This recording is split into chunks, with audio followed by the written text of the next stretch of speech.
클레오파트라는 이집트 왕좌에서 자신의 권력을 공고히 했고 그녀의 통치 아래 이집트는 번영을 누렸으며 알렉산드리아 도시는 여왕의 후원으로 문화적 전성기를 맞이했다. 클레오파트라는 로마로의 원정을 조직했다. 그곳에서 그녀는 율리우스 카이사르의 저택에 머물렀다. 이집트의 여왕은 로마 장군과의 사이에서 낳은 아들 카이사리온을 함께 데려갔다. 그 당시 율리우스 카이사르는 권력의 절정에 있었고 나라의 지도자로서 여러 정치적, 사회적 개혁을 실시했다. 또한 그는 자신을 기리는 승리의 행렬을 열기도 했다. 그 행렬에는 클레오파트라의 여동생 아르시뇌가 죄수로 등장했는데 이는 로마가 이집트를 상대로 거둔 승리를 상징하는 것이었다. 카이사르는 클레오파트에게 로마를 소개했지만 당시의 로마는 아직 역사에 길이 남을 위대한 영광을 누리고 있지 못했다. 프톨레마이오스 왕조의 수도인 알렉산드리아에는 미치지 못했다. 카이사르가 외국 여성과 관계를 맺은 것은 로마 상류층의 눈살을 찌푸리게 했다. 두 사람을 둘러싼 수많은 소문과 거짓말이 떠돌았다.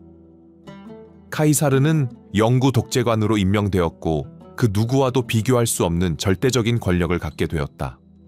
로마 원로원 의원들은 대부분의 영향력을 잃었고 남은 권한까지도 사라질 것을 두려워했다. 그래서 그들은 카이사르의 생명을 노리고 음모를 꾸몄다. 기원전 44년 율리우스 카이사르는 로마 정치인들에 의해 원로원 회의 중에 암살당했다. 로마는 혼란에 휩싸였다. 카이사르의 오른팔이었던 마르쿠스 안토니우스 장군은 음모자들을 추격했다. 그는 공공광장에서 카이사르의 유언장을 낭독했는데 그 안에는 클레오파트라와의 아들이 상속인으로 명시되어 있지 않았다. 유언장에는 카이사르가 자신의 후계자로 조카 옥타비우스를 지명했다고 적혀 있었다.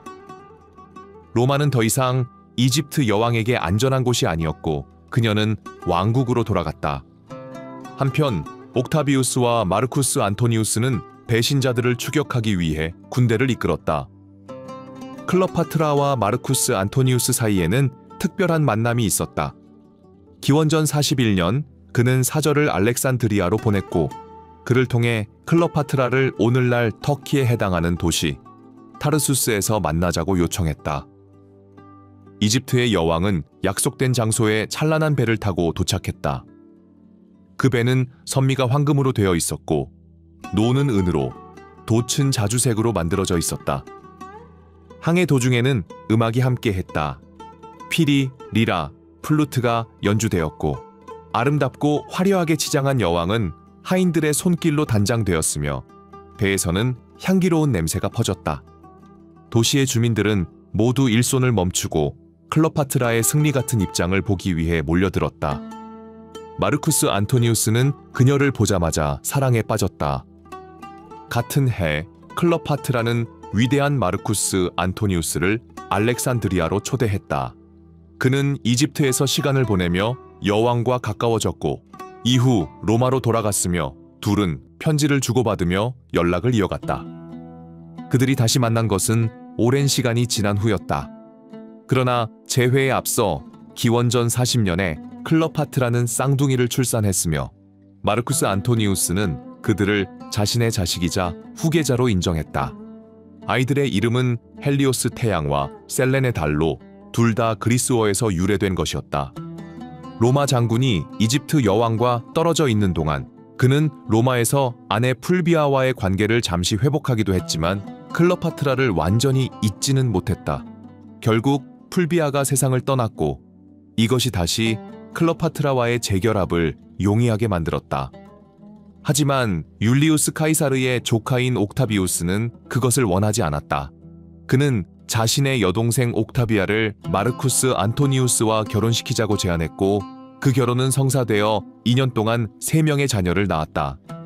카이사르의 죽음 이후 마르쿠스 안토니우스는 최고 집정관이 되었고 이후 옥타비우스, 레피두스와 함께 제2차 삼두 정치를 형성했다. 레피두스는 정계에서 물러났고 그로 인해 옥타비우스와 마르쿠스 안토니우스 사이에 갈등이 생기게 되었다. 로마의 권력은 둘로 나뉘었고 카이사르의 조카인 옥타비우스는 서방을, 마르쿠스 안토니우스는 동방 지역을 지배했다. 결혼한 상태였고 옥타비우스의 뜻에 반했음에도 마르쿠스 안토니우스와 클레오파트라의 로맨스는 계속되었다. 그들은 안티오키아에서 다시 만나 공식적으로 관계를 인정했다. 그들의 사랑은 활발히 지속되었고 알렉산드리아에서도 둘은 사랑에 빠진 듯했다. 그들은 수많은 연회와 축제를 열어 그들의 권위를 과시했다. 그러나 고대 페르시아의 파르티아 제국이 시리아와 소아시아를 침략하면서 로마인은 어쩔 수 없이 이집트를 떠나야 했다. 옥타비우스는 이들의 결합을 강하게 비난했고 강력한 이집트 여왕과의 관계에 분노했다. 그 이유 중 일부는 그의 여동생 옥타비아가 마르쿠스 안토니우스에게 거절당한 것이었고, 나머지는 로마 제국의 일부를 이 부부에게 빼앗길지도 모른다는 두려움 때문이었다. 결국 로마에서는 마르쿠스 안토니우스를 지지하는 세력과 옥타비우스를 옹호하는 세력 사이에 또다시 내전이 발생했다. 기원전 31년 그리스의 어느 지역에서 아크티움 해전이 벌어졌고 양측은 그곳에서 맞붙었다. 클레오파트라는 남편을 따라 긴 전투에 함께했다. 그러나 마르쿠스 안토니우스의 패배가 확실해졌을 때 그녀는 조용히 이집트로 돌아가 거짓 승전을 선언했다. 옥타비우스는 아크티움 해전에서 결정적인 승리를 거두었고, 이 승리는 로마 공화정의 종말과 제정시대의 시작을 알리는 순간이 되었다. 하지만 결국 상대 진영은 진실을 알아챘고 클레오파트라는 자신의 지위를 유지하고 새로운 동맹을 얻기 위해 분투했다. 그녀는 마르쿠스 안토니우스와 함께 다시 일어서기 위해 모든 노력을 다했다. 하지만 그는 패배 후 더 이상 예전의 그가 아니었다. 옥타비우스는 클레오파트에게 그녀가 사랑하는 남자를 죽인다면 그녀를 용서하겠다고 했다. 그러나 그녀는 그 제안을 무시했고 남편을 다시 일으켜 세우기 위해 계속 노력했으며 주치의와 함께 고통 없이 죽을 수 있는 독을 찾고자 했다.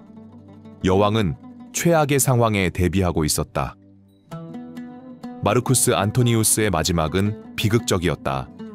클레오파트라가 이미 알렉산드리아에 도착한 옥타비우스와 그의 군대에게서 도망치려 할 때 로마의 장군은 사랑하는 여인이 죽었다는 소식을 들었다. 절망한 그는 자신의 검을 들어 가슴을 찔렀다. 하지만 그 칼날은 정확하지 않았고 마르쿠스 안토니우스는 즉시 죽지 않았다. 피를 흘리며 고통에 시달리던 그는 클레오파트라가 아직 살아있다는 말을 들었고 가까스로 그녀에게 도달했다.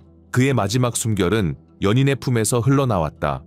클레오파트라와 재회했을 때 마르쿠스 안토니우스는 이미 과다출혈 상태였고 그의 생명을 구할 수 있는 방법은 없었다. 하지만 죽기 전 사랑하는 클레오파트라의 품 안에서 그는 그녀에게 적수인 옥타비우스와 협력하여 자신을 살리라고 부탁했다. 이 말을 남기고 위대한 로마인 마르쿠스 안토니우스는 세상을 떠났다. 한편 카이사르의 후계자인 카이사리온 역시 얼마 후 옥타비우스에 의해 살해당했다. 당시 장례식에서는 여성들이 슬픔과 절망을 표현하며 주먹으로 자신을 치거나 긁는 것이 일반적이었다. 클레오파트라도 죽은 연인 앞에서 그렇게 행동했다. 그녀의 상처는 감염으로 이어졌고 옥타비우스의 명령으로 치료를 받게 되었다. 그러나 사랑하는 마르쿠스 안토니우스를 잃고 미래에 대한 두려움에 사로잡힌 여왕은 치료를 거부하며 차라리 죽고 싶어 했다. 그러자 옥타비우스는 그녀의 자식들을 위협하며 그녀를 압박했다. 클레오파트라는 결국 굴복했고 자식들에 대한 사랑 때문에 치료를 받아 건강을 회복했다. 클레오파트라도 인상적인 최후를 맞이했다. 이는 그녀를 역사에 길이 남게 만든 사건 중 하나였다. 이집트 여왕은 적수인 옥타비우스를 피하지 못했고 알렉산드리아에서 체포되었다. 그러나 그녀는 저항했고 적에게 항복하지 않았다. 로마의 포로이자 인질이 되어야 하는 수모를 감당할 수 없었다. 그녀 같은 여인에게 그런 굴욕은 너무나 수치스러운 일이었다. 그녀의 자식들 중 앞서 말한 것처럼 카이사리온은 살해되었고 나머지 아이들은 로마로 보내져 옥타비아의 손에서 자라게 되었다. 클레오파트라는 마르쿠스 안토니우스가 죽은 뒤 2차례 자살을 시도한 바 있었기에 옥타비우스의 명령으로 항상 감시를 받고 있었다. 그러나 옥타비우스의 계획은 예상대로 되지 않았다. 늘 영리했던 여왕은 결국 자신의 생을 스스로 마감했다. 그녀는 죽기 전 옥타비우스에게 편지를 보내 자신이 사랑하던 남편 옆에 묻히고 싶다고 요청했다. 그녀의 죽음에 대해서는 의견이 분분하다. 어떤 기록에 따르면 그녀는 뱀에게 스스로 물려 독에 중독되어 죽었다고 한다. 하지만 다른 자료들과 학자들은 그녀가 독약을 복용했다고 주장한다. 이렇듯 정확하지 않은 정보들로 인해 그녀의 최후는 여전히 논란의 여지가 많다. 일부 기록에 따르면 클레오파트라의 주치의는 독약에 대한 해박한 지식을 가지고 있었다고 한다. 무엇보다 클레오파트라는 언제나 전략가이자 실행력 있는 인물이었기에 그녀는 자신의 죽음을 사전에 준비했을 가능성이 높다. 결론적으로 가장 유명한 설은 그녀가 뱀에게 일부러 물려 죽었다는 이야기지만 실제로는 치명적인 독을 복용했을 가능성이 크며 죽음 당시 큰 고통 없이 생을 마감했을 것으로 보인다. 그녀는 아름다운 옷을 입고 침상 위에 누운 차에 발견되었으며 사람들은 그녀가 평온한 표정을 짓고 있었다고 전했다. 그녀는 사랑하는 연인이 죽은 지 8일 만에 세상을 떠났다. 장례식은 엄숙하고 우아했으며 이집트 여왕에게 걸맞은 품위를 갖추고 있었다. 그녀가 마르쿠스 안토니우스 곁에 묻히고 싶다고 남긴 유언은 존중되었다. 강력했던 군주의 죽음 이후 이집트는 로마의 속주가 되었다. 이것이 곧 이집트에서 프톨레마이오스 왕조의 지배가 끝났음을 의미했다. 클레오파트라의 이야기는 매우 매혹적이다. 그녀의 여성 조상들 중 다수는 남편과 함께 이집트의 중요한 통치자였다. 흥미롭게도 당시 이집트 여성들은 다른 문명의 여성들보다 더 많은 자유를 누렸다. 클레오파트라는 여성 통치자 계보에서 결코 부차적인 존재가 아니었으며 매우 명망 높은 인물이었다. 그녀의 삶은 여러 면에서 유난히 격동적이고 인상 깊었다. 무엇보다 프톨레마이오스 가문은 가족 간의 수많은 살인 사건으로 유명했으며 이러한 습관은 클레오파트라에게도 이어졌다. 그럼에도 불구하고 프톨레마이오스 왕조의 통치는 이집트에 매우 중요한 의미를 지녔으며 클레오파트라는 삶 내내 막중한 책임을 지고 중대한 결정을 내려야 했다. 그녀에게는 지지자도 적도 많았다. 그녀는 능숙하고 도발적이었으며 엄청난 영향력을 가진 인물이었다. 그녀는 매우 드물고 특별하며 대단히 의지가 강한 여성이었다. 그녀는 항상 자신의 목표를 달성하기 위한 전략을 갖고 있었다. 클레오파트라는 그녀의 깊은 지식과 독특한 지성으로 모든 이들을 감탄하게 만들었다. 이러한 자질들을 갖춘 이집트 여왕의 모습은 역사상 가장 전설적인 두 인물, 강력한 율리우스 카이사르와 마르쿠스 안토니우스를 사로잡게 만들었다. 하지만 시간이 흐르면서 클레오파트라의 이미지는 종종 왜곡되었고 이집트 여인은 편견 속에 보이게 되었다. 때로는 그녀의 인생 전체와 그 업적이 단지 2명의 로마인을 유혹한 것으로 요약되기도 한다. 하지만 그러한 관점은 지나치게 단편적이며 그녀는 위대한 정치적 성과들을 이뤄낸 인물이었다. 어쨌든 이 전설적인 이집트 여왕은 역사상 위대한 예술가들에게 영감을 주는 존재가 되었다. 그 중에는 미켈란젤로, 윌리엄 셰익스피어, 심지어 브라질 시인 올라브 빌라크까지 포함되어 있다. 그들의 손에서 클레오파트라는 위대한 예술 작품으로 재탄생했다. 그녀의 이야기를 더 많이 알게 될수록 우리가 깨닫는 것은 이집트 여왕 클레오파트라가 당대 수많은 사람들을 매혹시켰고 지금 이 순간에도 여전히 세계 많은 이들의 마음을 사로잡고 있다는 사실은 결코 우연이 아니라는 점이다.